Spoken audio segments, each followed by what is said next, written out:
There is a question that most men avoid until it is too late to answer cheaply. Cheaply. Not how much can I earn, not how far can I rise, not how far can I rise, not how impressive can I become. The question is simpler than that and far more dangerous. Who is this for? Picture a man in his 40s, standing alone in an office. After everyone else has gone home, the lights of the city flicker beyond the window. On his desk sits everything he built: contracts, spreadsheets, a name people respect. And yet, in that quiet moment, something inside him goes still. He cannot remember why he started. He rose before dawn for years. He sacrificed weekends. He absorbed criticism that would have broken smaller men. He built something real. And now, standing in the wreckage of his own success, he realizes the machine he created has learned to run without a reason. It simply demands to be fed. Carnegie understood something that modern ambition forgets. People do not fight hardest for numbers. They fight hardest for someone. A father does not rise at 5 in the morning for a percentage point. He rises because somewhere in that house, a child is sleeping who will wake up safe because of what he does before the sun comes up. Jank, this is not about grand public purpose. You do not need a cause that makes headlines. Maybe you want to free your wife from financial fear. Maybe you want to give your children an education you never had. Maybe you simply want proof to yourself, in the quiet of your own mind, that the ability inside you was not wasted. Done, name it. Because money without a reason becomes mere accumulation. Status without a reason becomes decoration. And work without a reason becomes a habit that slowly consumes the man performing it. Gleaned. Here is what separates the man who endures from the man who quits. The man with a reason does not merely see a task in front of him. He sees a face behind it. He knows exactly what the sacrifice is purchasing, and that knowledge changes everything. The weight of the work, the sting of the setback, the loneliness of the long nights. And motivation, understand this clearly, is unreliable. It rises with the sun and disappears with it too. Some mornings you will feel like a lion. Other mornings you will feel like giving up before you've poured your coffee. If your ambition depends entirely on how you feel, it will collapse the very first week. Feeling abandons you. Gent. But a reason does not need emotion to survive. A reason can sit quietly in the background of a man's mind and whisper, I do not feel like working today, but I know exactly why this matters. That single sentence, spoken silently at 5 in the morning, is the seed of discipline itself. Discipline, in its truest form, is only purpose remembered at the exact hour temptation arrives. Tamda. So before comfort seduces you into forgetting, write it down. Do not leave it vague, because a vague purpose can only produce a vague, forgettable commitment. If you say, I am doing this for my family, you must go further. Do you mean erasing debt? Do you mean buying a home? Do you mean giving your children more of your actual presence, not merely your money? Abundant clarity is what gives sacrifice its measurement. Without it, a man can spend 40 years insisting he did everything for his family, while barely being present enough to know them. And that is the trap waiting at the edge of every unexamined ambition. A man says, I am building for them, but the business grows, the income rises, the house improves, the demands multiply, and somewhere in that growth, the people he claims to serve begin receiving only what's left over. The exhausted remainder of a man who has already given everything to something else. Land. Ask yourself honestly, is your method still serving your reason? Or has it quietly begun destroying it? Shuns. Because a man can chase wealth for his family and, without ever noticing the turn, build a life where his family has the wealth but does not have him. He built something real, and now, standing in the wreckage of his own success, he realizes the machine he created has learned to run without a reason. The man who knows who he is doing it for carries something rare, the power to say no. Bond. He can refuse expansion that would betray his own reason. He can turn down money that requires him to become someone he no longer respects. He can choose the smaller path when the larger one demands a price he is unwilling to pay. His ambition has a ceiling, and that ceiling is not weakness, it is architecture. And because without a reason, more becomes a disease with no cure. How much money is enough? How much recognition satisfies a man forever? If your only answer is more, then you do not have a goal. You have an appetite. An appetite, left unchecked, can devour an entire lifetime without ever once feeling full. Purpose sets boundaries where appetite refuses to. It says, I want this amount because it creates this condition. I want this position because it enables this kind of service. I want this enterprise because it produces this specific freedom. Now the pursuit has a shape. It is no longer an endless hallway of doors that never end. There is another reason this question matters more than most men admit. When hardship arrives, and it always does, self-interest alone grows thin. A man can say, why keep pushing? I could settle. I could live smaller. I could avoid the risk entirely. Sometimes that is wisdom. But when someone else depends on your growth, a different kind of force rises inside a man that self-interest alone could never generate. You rise because someone is counting on you. You keep your word because someone is watching how you keep it. You keep learning because your responsibility now requires more than your current ability can offer. This is not the unhealthy kind of pressure. This is responsibility transforming itself into fuel. A father tolerates discomfort for his children that he would never tolerate for himself, alone. A leader keeps preparing because the people beneath him will inherit the consequences of his decisions. A builder in his community persists because the work has grown larger than his own passing mood. The self expands. The moment responsibility expands with it, blands. But hear this warning clearly, because it is where many strong men quietly break. Do not let responsibility become an excuse for self-destruction. There is a vast difference between sacrifice and self-erasure. If you tell yourself you are doing everything for your family, while becoming bitter, absent, unwell, and impossible to live beside, something in the design has failed. The people you love never asked to become the justification for your collapse. Ask what the people behind your purpose actually need, not what you assume they need. Perhaps they need money, yes, but they may also need your presence, your patience, your attention, your ability to simply sit and listen without checking the time. Do not reduce provision down to a number in an account. A man can hand his family every material comfort and still leave behind other, quieter forms of poverty inside that home. And if your reason is your children, ask a harder question. What kind of man are they watching while you chase it? Are they learning discipline or only exhaustion? Are they learning courage or only anxiety passed down like an inheritance nobody wanted? Are they learning that work carries purpose or only that work consumes everything it touches, including the people inside the house? Amnesties. Your example may end up teaching them more than any amount of money you eventually leave behind. This is not an argument against ambition.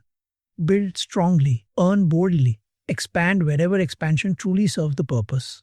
But never let the reason disappear beneath the noise of the pursuit.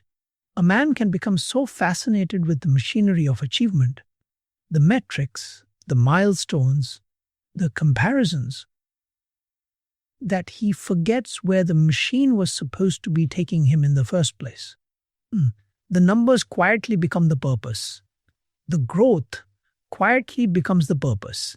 The winning quietly becomes the purpose. And then, without ever announcing the change, he begins making decisions that his original reason would have refused outright. Or the moment it shifts, ask yourself this one dangerous, illuminating question. If nobody were impressed by this next increase, would I still want it? And that single question exposes vanity for exactly what it is. And vanity is the most expensive master a man can serve because it never lets him stop paying. There is always another display, another comparison, another man who appears somehow to be further ahead. If nobody were impressed by this next increase, would I still want it? That single question exposes vanity for exactly what it is. You cannot build peace upon ranking. It will collapse under you every single time. This is where your deeper reason becomes a shelter. If your success exists for the security of your household, another man's mansion does not automatically raise the requirement. If your success exists for freedom, another man's title does not suddenly become something you must chase. If your success exists for service, another man's applause has nothing to do with your usefulness. You have a different standard, and that is one of the great, quiet gifts of purpose. It strips comparison of its power over you. You can admire another man's achievement without feeling compelled to copy his entire life. You already know what your own success is meant to accomplish.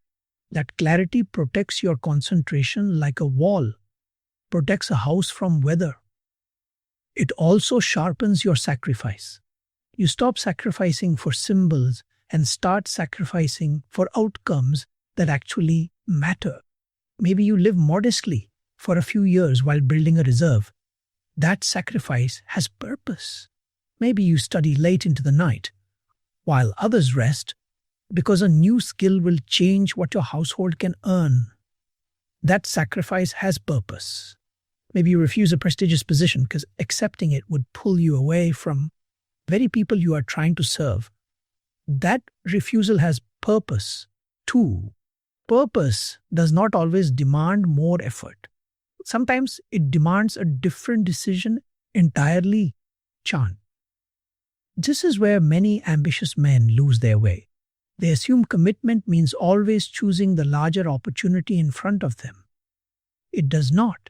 Commitment means choosing whatever serves the definite aim, even when that means walking past something that looks, on paper, like a bigger win. If the larger opportunity quietly destroys the reason behind your aim, it was never a good opportunity to begin with, no matter how it was dressed up. You need the courage to measure success by your own definition, not someone else's applause. Other people see the salary. You see the cost. They see the title. You see the hours it will devour. They see the expansion. You see exactly what it will demand from the people inside your home. You are the one who must live inside the whole equation, every hour, dot of it. So you are the one who must make the decision, and that requires brutal honesty about who you are truly doing this for. Some men say family when the real answer is approval.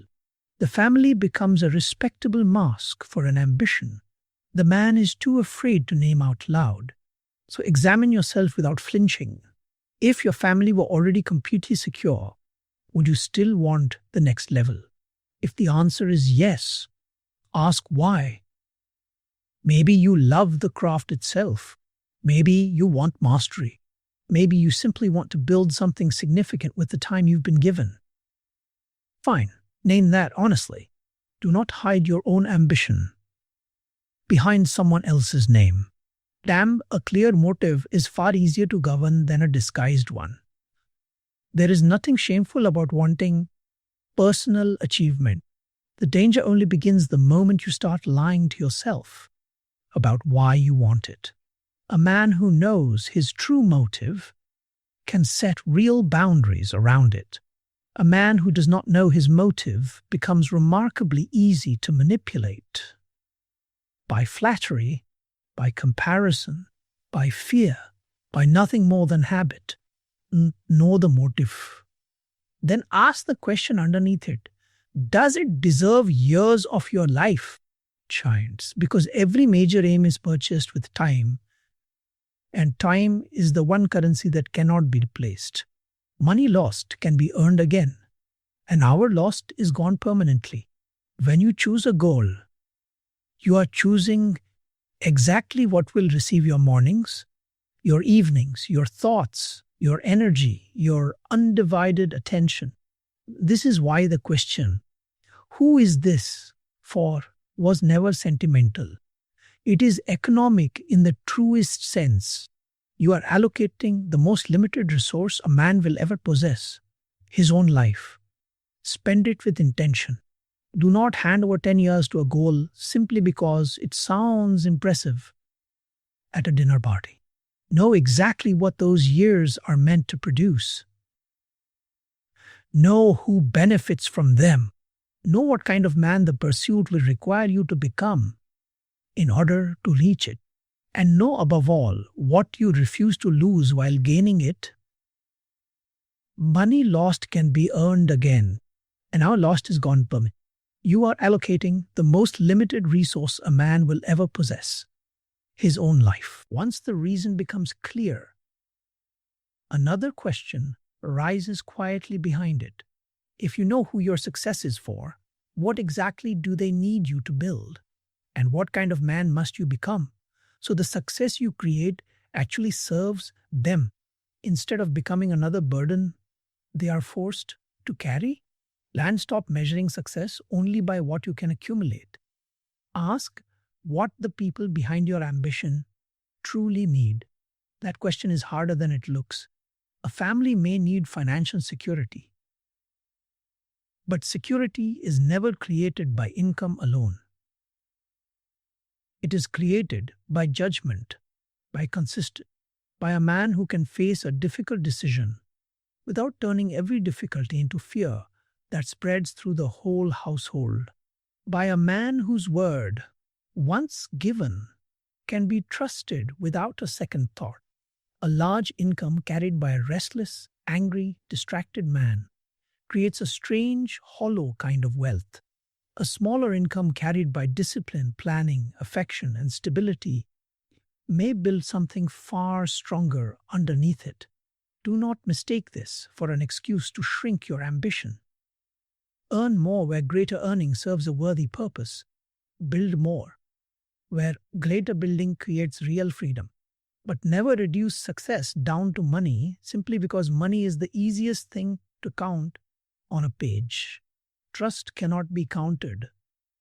Character cannot be counted. Peace cannot be counted. And if your ambition is quietly destroying them, the ambition itself is poorly built, no matter how impressive it looks from the outside. Define what provision actually means to you.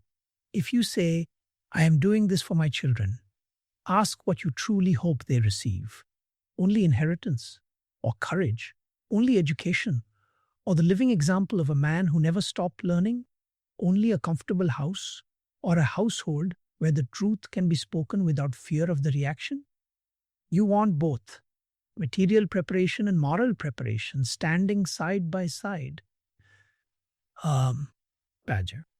Because the people you love are not only affected by the result of your work, they are shaped quietly by the manner in which you carry it out. They watch how you respond under pressure. They watch whether success turns you arrogant. They watch whether failure turns you cruel. They watch what money does to your judgment when no one else is looking. You are teaching whether you intend to or not, every single day that you are pursuing. Barnes.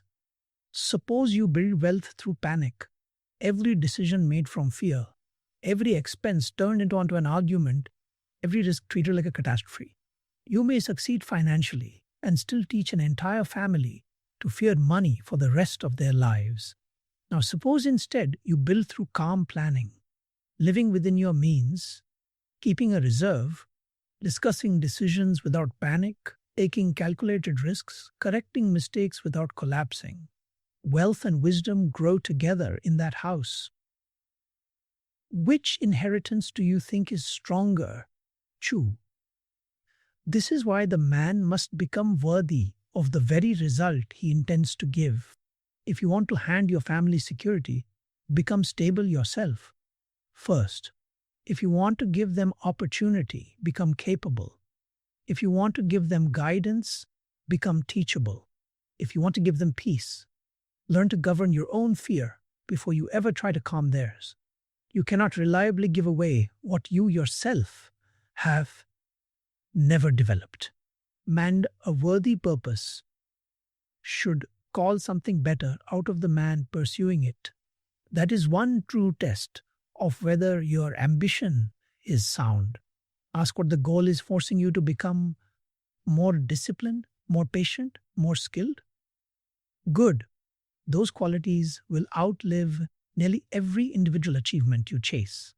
But if the goal is quietly making you more dishonest, more vain, more absent, more impatient, stop and examine the design before it costs you everything worth keeping. Banned. This matters most in leadership, where other people depend on your decisions. Your lack of judgment becomes their risk. Your inability to control your own emotions becomes the atmosphere they are forced to work inside every single day. So improve yourself as an act of responsibility, not vanity. Study, because someone may one day depend on what you know. Learn to listen, because another man's idea may end up protecting the whole enterprise. Learn to admit error, because pride can turn one small avoidable mistake into an expensive disaster. Okay? And be honest with yourself about a harder truth. Some men secretly enjoy being needed.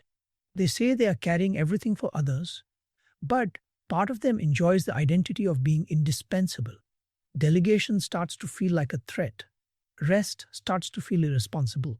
Other people's growing independence starts to feel, quietly, like a loss of their own importance. And real service does not make people permanently dependent on you. Good service builds strength inside the very people you are serving. And a worthy purpose should call something better out of the man pursuing it. Ask what the goal is forcing you to become. The people who truly love you may not want your fortune. If the price is your absence, your health, your peace, or the disappearance of the man they hoped success would let you become. Should a man can spend years insisting he is doing all this for them without ever asking whether they choose the bargain he's quietly making on their behalf. He assumes more income is always better, more expansion always better. But the people at the center of his purpose may value something he stopped counting long ago. Time. Calm. A father who is present. Success must never become a machine that consumes the very relationships that gave it meaning. This isn't an argument for timid ambition. It's an argument for ambition that stays answerable to purpose. Decide before pressure arrives what you refuse to sacrifice. Your integrity, your health, your marriage, your presence with your children. Write it down as clearly as you write financial goals. A man with no limits can be purchased by any large enough opportunity. Do not become purchasable. Clean watch temporary sacrifice that quietly renews itself without permission. At first you say, I'll slow down once the business stabilizes. It stabilizes. Another target appears. A season left unexamined hardens into a personality. You forget how to sit still without guilt. Attention is part of provision. When you're with your family, can you actually be with them? Examine your calendar, not your speeches. A man can say family comes first and still hand family dot. Only what remains after every other demand has taken its share. Then family was never truly first. The calendar already voted. Notice too, the absence money cannot repair. A man can sit in the room and still be unavailable, his temper still carrying the weight of the office. A hard day does not justify impatience with a child. If you're doing this for them, don't make them pay for it twice. Once through your absence, and again through the pressure you carry home. Govern yourself. A man who can lead an enterprise but cannot lead himself calmly through his own front door has unfinished work. The greatest parts of a life rarely make headlines. A trustworthy marriage, a calm household, children who can speak honestly with their father without fear. These cannot be placed in any account, and yet they may outlive everything that can. Ask what you want your work to leave inside the people you love. Security, yes. But also courage, the quiet belief that difficulty can be met without surrender. If they watched you keep your word when breaking, it would have been profitable. They learned something no inheritance could teach. That is legacy, built long before any inheritance is signed over. Blend, do not wait until the final account is settled to show them they mattered. Tell them now. Be present where presence cannot later be replaced. And when you finally have enough to breathe. Do not keep racing simply because racing has become familiar. A man who cannot stop, even after reaching his own stated reason, may discover too late that he was only ever serving the chase. Okay? So return again and again to the one question, strong enough to carry a man through every season. Who is this for? Chandras. Let the answer strengthen you on hard mornings. Let it discipline your spending. Let it sharpen every decision when ambition grows loud. Build money if money serves the reason. Build influence if influence serves it. But above all, build people. Build trust. Build an example that never requires a single word of explanation. Land, because success only becomes meaningful the moment it gives something real to someone beyond the man who achieved it. If you already know who that someone is, you will always know what to pursue, what to walk away from, and why the struggle was worth carrying. Do not chase success merely to say you reached it. Know who it is for. Then make certain the life you build actually reaches them. And do not chase success merely to say that you reached it. Know who it is for. Then make certain the life you build actually reaches them.